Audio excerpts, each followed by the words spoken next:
میرا باپ مجھے ڈاکٹر دیکھنا چاہتا تھا تو وہ بڑا عزت کا زمانہ تھا ڈاکٹری کا، کہ ایک عزت تھی، وقار تھا، مقام تھا، اس لیے میرا باپ کہتا پتر بڑی عزت ہے تینوں ڈاکٹر بناونا ہے، بڑی عزت ہے، بڑی عزت ہے تینوں ڈاکٹر بنا۔ اچھا، وہ دیہاتی آدمی تھے، دو باتیں کہتے تھے، بڑی عزت ہے بڑا پیسہ ہے، بڑی عزت ہے بڑا پیسہ۔ وہ اللہ نے پہلے ہی دیا ہوا تھا، لیکن وہ پیسے کا ذوق کس کو نہیں ہے، کس کو شوق نہیں، میرا پوتر تینوں ڈاکٹر بناونا ہے، بڑی عزت بڑا۔ اور جب میں نے 3 دن کے لیے گیا، یہ گورنمنٹ کالج لاہور پڑھتا تھا، سینٹر ماڈل سے میٹرک کیا، گورنمنٹ کالج یہ ہمارا جو راوی اب تو یونیورسٹی بن گیا، تو 3 دن کے لیے میرا ایک دوست مجھے ایسے کھینچ کے لے گیا، وہاں سے اللہ نے میرے 4 مہینے کروا دیے۔ 4 مہینے کے آخر میں ایک نوجوان نے کہا تو ڈاکٹر بن کے کیا کرے گا، تو عالم بن جائے۔ تو اللہ نے اس کی بات میرے دل میں ڈال دی، میں اس طرف چل پڑا۔ جب میں نے گھر آ کے بتایا تو میرے باپ، اچھا اس دور میں ڈاکٹر ایک قداور شخصیت تھی اور مولوی ایک پست ترین گندگی کا کیڑا، یہ کیفیت تھی۔ اور ہمارے دیہاتی ماحول میں مولوی کمی ہوتا تھا، کمی، جیسے لوہار، کمہار، دھوبی، ایسے مولوی کا سٹیٹس کمی کا تھا۔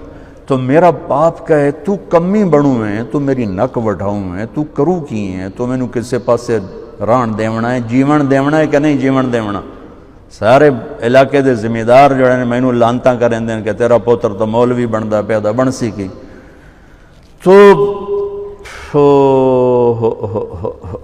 23 نومبر 1972 صبح 8-9 بجے کا ٹائم تھا، میرے باپ گھر میں آئے، وہ ذمہ داروں والی چادر پہنی ہوئی بڑی اور چولا کھلا، پگڑی کھول کے یہاں رکھی ہوئی، تو مجھے دیکھتے ایک دم غصے میں آ گیا، یہ تو مولوی بننا ہے تو میرے گھر چوں نکل جائے، زور سے کہا، یہ تو مولوی بننا ہے تو میرے گھر چوں نکل جائے۔ مجھے تو نہیں پتا تھا کہ اللہ تعالیٰ مجھے وہاں پہنچانے والا ہے کہ جہاں ڈاکٹر میرے آگے بیٹھ کے میری بات سنے۔ مجھے تو اس وقت پتا نہیں تھا کیا ہونے والا ہے میرے ساتھ، میں تو اسی طرح ہی نکلا تھا کہ ٹھیک ہے جی میں تیار ہوں۔ تو میرے باپ کی شدت دیکھ کر میری ماں نے مجھے الگ کر لیا کہ تو جا، کوئی نہیں، اللہ تیرا ساتھی ہے۔ من 300 روپیہ میں نے دیا، 300 روپیہ بڑی وڈی دولت ہے، اس میں نے 300 روپیہ دیتا کہ جا اللہ تیرا وارث ہے۔ تو میں رائے منڈ آ گیا، یہاں میں تعلیم حاصل کرنے لگا، 8-9 سال یہاں پڑھا۔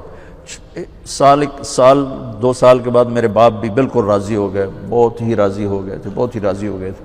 اس وقت امیج ڈاکٹر کا ایک بہت باعزت تھا۔ میں ہاتھ جوڑ کے رو کے کہتا ہوں کہ اب ڈاکٹر ایک کاروباری نظر آتا ہے،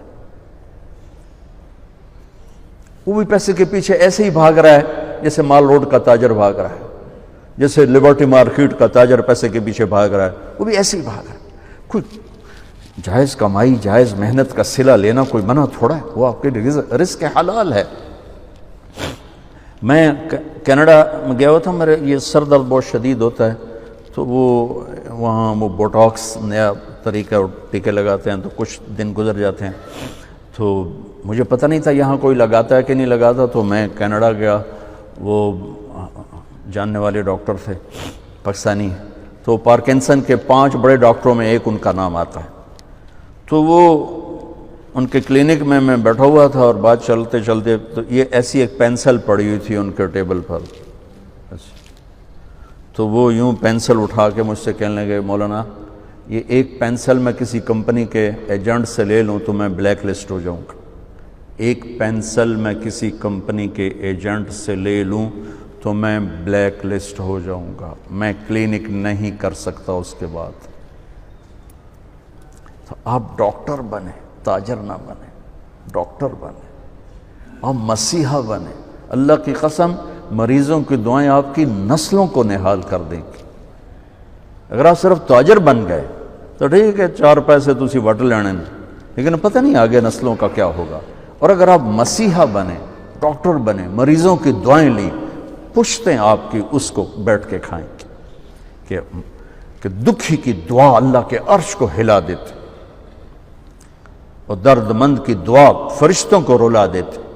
اب وہ ہستیاں ہیں جو درد مندوں کی دعائیں روزانہ لے سکتے، اور صرف آج کا دن نہیں گزار سکتے، آپ اپنی نسلوں کو خوبصورت فیوچر دے کے جا سکتے کہ دعاؤں کی طاقت موت کے بعد بھی چلتی رہتی۔ میں آپ کا زیادہ وقت لے چکا ہوں، معافی چاہتا ہوں، تو اگر کوئی بات میری بری لگی ہو تو آپ مجھے اللہ کے واسطے معاف فرما دیں۔ بہرحال احباب جمع ہے، میر حال دل کہہ لے، پھر التفات دل دوست نہ رہے نہ رہے۔ السلام علیکم۔